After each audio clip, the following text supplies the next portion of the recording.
Assalamualaikum warahmatullahi wabarakatuh.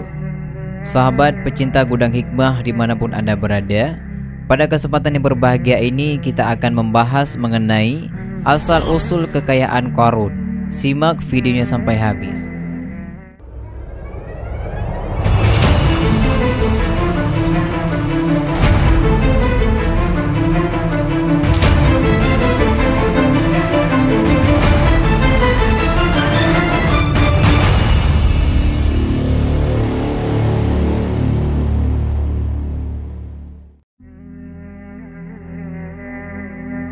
Teman-temanku seiman yang dirahmati Allah, apakah Anda mengetahui jika nama Qarun disebutkan dalam Al-Quran sebanyak 4 kali? Meskipun kisahnya hanya disinggung secara singkat, namun isinya sangat padat dan jelas. Al-Quran dengan gamblang menjelaskan bahwa Qarun pada awalnya adalah bagian dari kaum Nabi Musa alaihissalam yang kemudian berubah menjadi seorang pembangkang. Artinya teman-teman, Qarun ini adalah dulunya seorang mukmin yang pengikut Nabi Musa alaihissalam, akan tetapi kemudian berubah menjadi seorang kafir. Apa penyebabnya? Penyebabnya adalah harta yang dimiliki Qarun yang terus bertambah banyak. Kekayaan Qarun sampai-sampai Allah Subhanahu wa taala menggambarkannya dalam Al-Quran dengan menyebut kunci-kunci gudangnya yang sangat banyak dan berat. Bahkan teman-teman, karena beratnya maka harus dipikul oleh beberapa orang. Kuncinya saja begitu banyak dan berat. Bayangkan berapa banyak isi harta dalam gudang-gudang tersebut. Sejarah keluarga Qarun. Imam Ibnu Katsir mengatakan bahwa Qarun adalah termasuk dalam keluarga Musa dan dia adalah anak pamannya. Ini berarti Qarun adalah sepupu dari Nabi Musa alaihissalam. Namun teman-teman, menurut As-Sukani yang meriwayatkan pendapat dari Ibnu Ishaq, Qarun adalah pamannya Nabi Musa alaihissalam, anak dari Imran. Mayoritas ulama mendukung pendapat bahwa Qarun adalah sepupu Nabi Musa. Beberapa mufasir juga mengatakan bahwa Qarun adalah orang yang dulunya sangat dekat dengan Nabi Musa. Dia memiliki wajah yang tampan dan mengerti isi Taurat dengan baik. Qarun sering dipanggil dengan sebutan Al-Munawwir, yang berarti orang yang memberi cahaya, karena suaranya yang bagus ketika membaca kitab Taurat. Peristiwa ini menunjukkan bahwa Qarun adalah salah satu keturunan Bani Israel dan bukan berbangsaan Mesir seperti Fir'aun. Kekayaan luar biasa Qarun. Ayat-ayat dalam Al-Quran menjelaskan betapa banyaknya harta kekayaan yang Allah Subhanahu wa taala anugerahkan kepada Qarun. Qarun menyimpan emas, perak, permata, dan barang-barang berharga lainnya dalam beberapa gudang. Meskipun tidak disebutkan secara pasti jumlah harta Qarun, Allah Subhanahu wa taala mengisyaratkan bahwa bahkan kunci-kuncinya saja membutuhkan beberapa orang untuk mengangkatnya. Terdapat perbedaan pendapat di kalangan mufasir tentang jumlah orang yang diperlukan untuk mengangkat kunci-kunci gudang Qarun. Beberapa ulama menyebut jumlah antara 15 hingga 70 orang. Ada beberapa pendapat tentang bagaimana Qarun memperoleh kekayaan yang begitu besar. Salah satu pendapat mengatakan bahwa pada awalnya Qarun bekerja untuk Fir'aun dalam mengurusi kaum Bani Israel, tetapi kemudian dia menjadi sewenang-wenang dan bertindak aniaya terhadap mereka. Dia mungkin melakukan tindakan korupsi, memotong upah bawahannya, dan memanfaatkan kekuasaannya untuk mengumpulkan kekayaan dengan cepat. Qarun teman-teman bahkan berencana membangun istana di samping istana Fir'aun, tetapi Fir'aun melarangnya. Akhirnya sahabat budiman, Fir'aun memberinya sebidang tanah di wilayah Payung, yaitu di tepi sungai ini. Qarun membangun istananya yang megah dan gudang-gudang untuk menyimpan kekayaannya yang sangat berlimpah. Namun sahabat budiman, ada juga pandangan lain yang mengatakan bahwa Qarun menjadi kaya setelah menemukan harta terpendam milik Nabi Yusuf alaihissalam. Terdapat juga pendapat bahwa Qarun dulunya adalah seorang hamba yang soleh dan miskin. Lalu dia memohon kepada Nabi Musa untuk mendoakannya agar dia memiliki harta yang banyak. Doanya dikabulkan oleh Allah Subhanahu wa taala dan Qarun menjadi kaya dengan cepat. Namun teman-teman, kesombongannya membuatnya pelit dan tidak mau bersedekah. Nasihat untuk Qarun. Meskipun Qarun telah berbuat aniaya terhadap kaumnya sendiri, beberapa orang bijak di antara mereka mencoba memberikan nasihat agar Qarun tidak berlebihan dalam memandang harta kekayaannya. Mereka memberikan beberapa nasihat yang mencerminkan kebijaksanaan mereka. Yang pertama, jangan terlalu bangga dengan harta. Nasihat pertama yaitu jangan terlalu bangga dengan harta, mengandung pesan yang mendalam tentang pentingnya menjaga kerendahan hati ketika kita memiliki harta ataupun kekayaan. Kisah Qarun mengajarkan bahwa sombong atas harta hanya akan membawa kesengsaraan. Ketika seseorang menjadi terlalu bangga dengan kekayaannya, dia cenderung meremehkan orang lain dan merasa dirinya lebih baik. Namun sahabat budiman, Islam mengajarkan bahwa semua harta berasal dari Allah dan kita hanya menjadi pemegang sementara. Oleh karena itu, menjaga hati yang rendah dan bersyukur atas apa yang kita miliki adalah cara yang benar dalam menghadapi harta dan kekayaan. Yang kedua, carilah kebahagiaan di akhirat.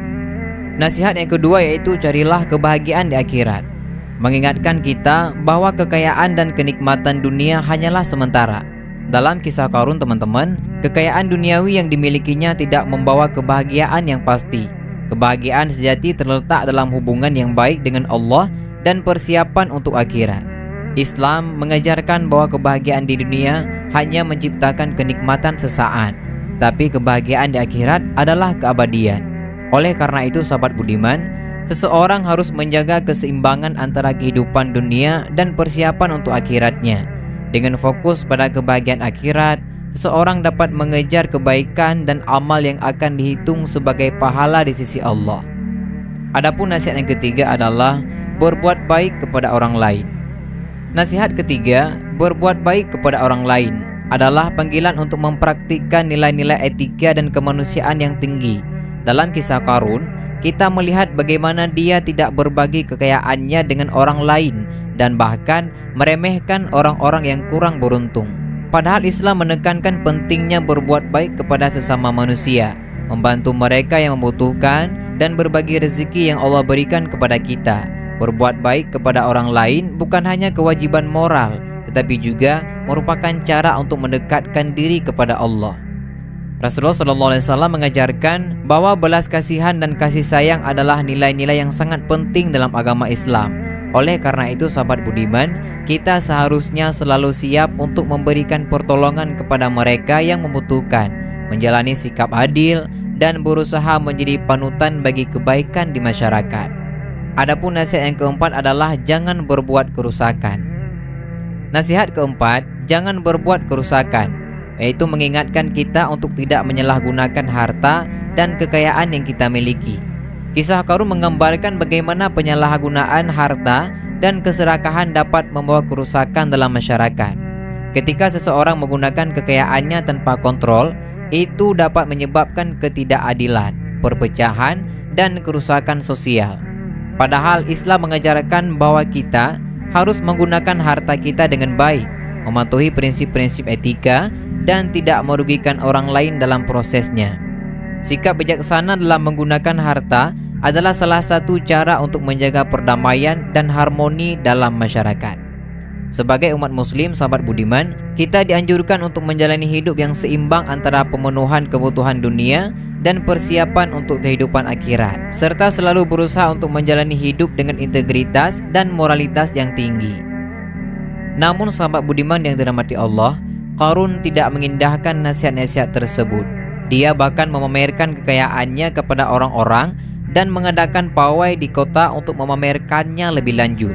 Saat orang-orang melihatnya, ada yang iri dan menginginkan kekayaan serupa, sedangkan yang lainnya yang beriman menegurnya.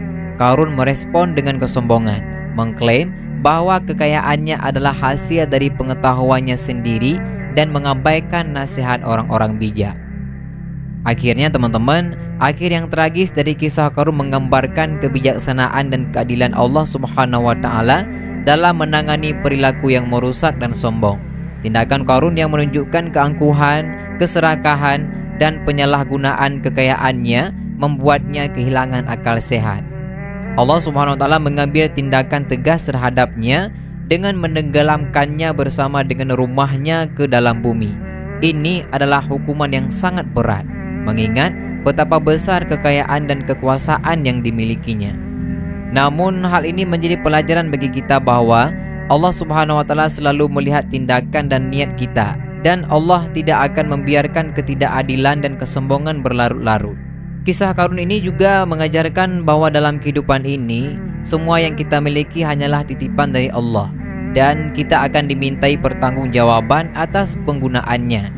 Kekayaan dan harta benda adalah ujian bagi manusia, dan tindakan kita dalam menggunakannya akan menjadi dasar penilaian di akhirat. Oleh karena itu, sahabat budiman, kita harus selalu merendahkan diri. Kita selalu harus merendahkan hati, menjalani hidup dengan adil, dan berusaha menjadi manusia yang bermanfaat bagi sesama.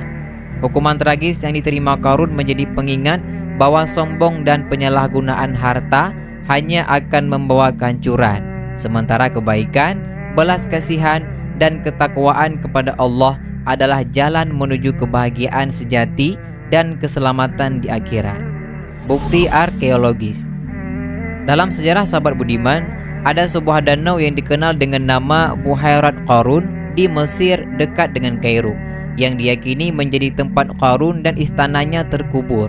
Sejumlah penelitian arkeologi telah mencoba membuktikan kebenaran kisah Qarun. Penelitian ini mendukung dugaan bahwa di lokasi ini pernah terjadi gempa bumi yang menenggelamkan Qarun bersama harta kekayaannya, seperti yang diceritakan dalam Al-Quran.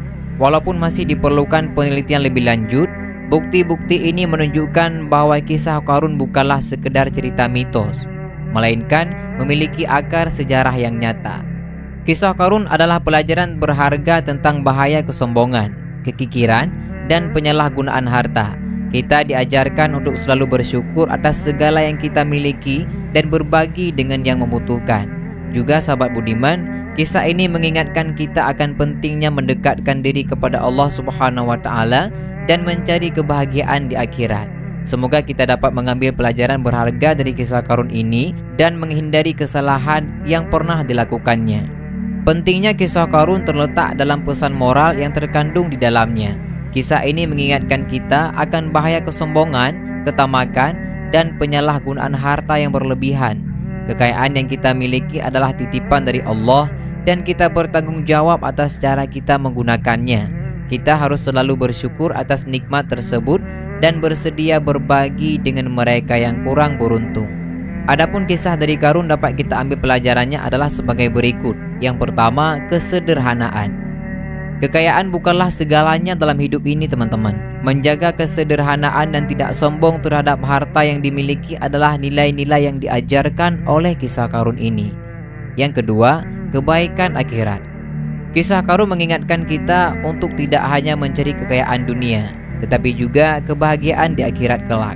Kekayaan di dunia hanya sementara, sementara pahala Allah di akhirat adalah yang lebih berharga.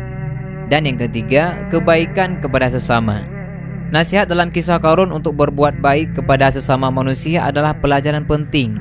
Kita harus menjaga budi pekerti yang baik, berbicara dengan santun, dan berbalas kasih terhadap orang lain. Dan yang terakhir, tidak berbuat kerusakan. Kita juga diajarkan untuk tidak berbuat kerusakan di muka bumi.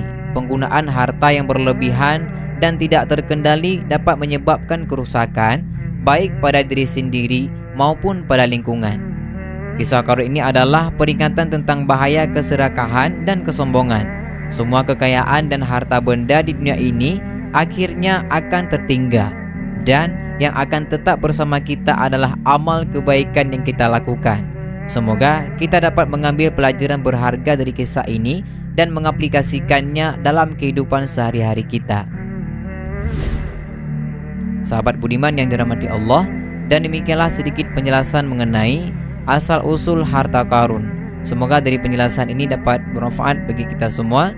Amin ya rabbal alamin. Wassalamualaikum warahmatullahi wabarakatuh.